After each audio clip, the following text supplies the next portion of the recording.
magsalita si Kuya.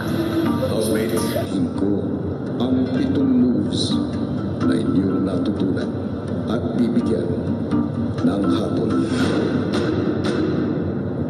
Ang dami ko na pong iniisip na malaking bagay din po yung sa timing. Sobrang kinabahan na po ako nun.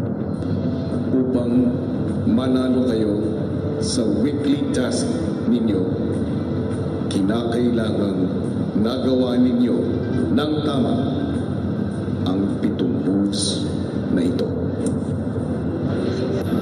Ang 7 moves na ito. Para sa gymnastics, pasado.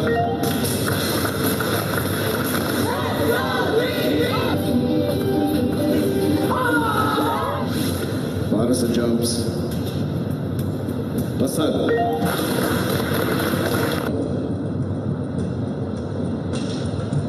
Pasado.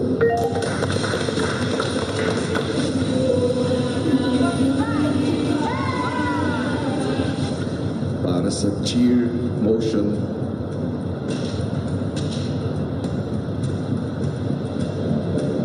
pasado.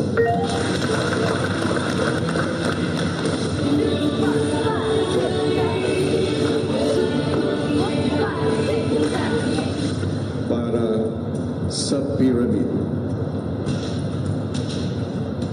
pasado.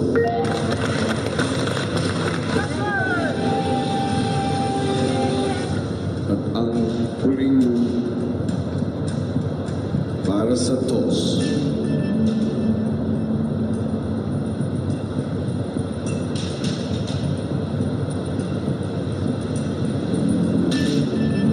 pasado. Congratulations, housemates.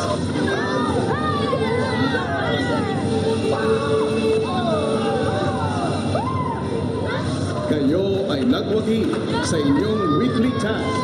May budget kayo sa linggong ito. After po na ginawa namin yung challenge, mas naniwala po ako sa sarili ko na I belong po, Kuya. Bilang bahagi po ng dream team niyo.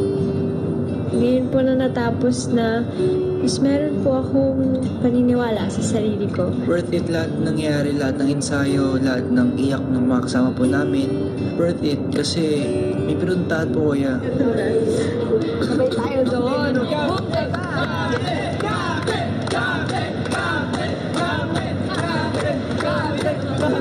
Sobrang masaya, sobrang feeling accomplished. Tapos parang yung lahat ng muscles ko sa katawan parang gano'n na.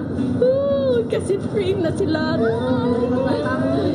Proud na proud po talaga ako sa aming lahat. Nakikita ko talaga na, oh my gosh, dream team tayo for a reason. Ang saya. Come on guys, one for Elise! Dream team! 1, 2, 3, Elise!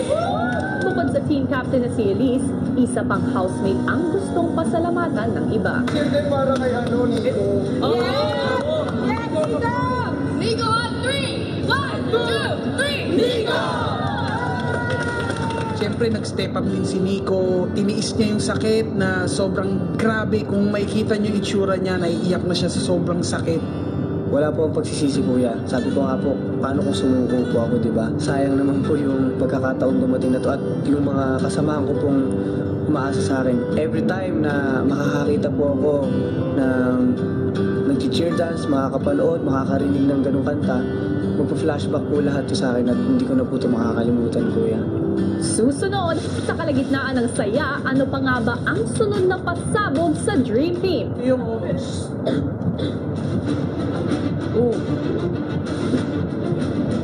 Sa pagbabalik ng PBB Lucky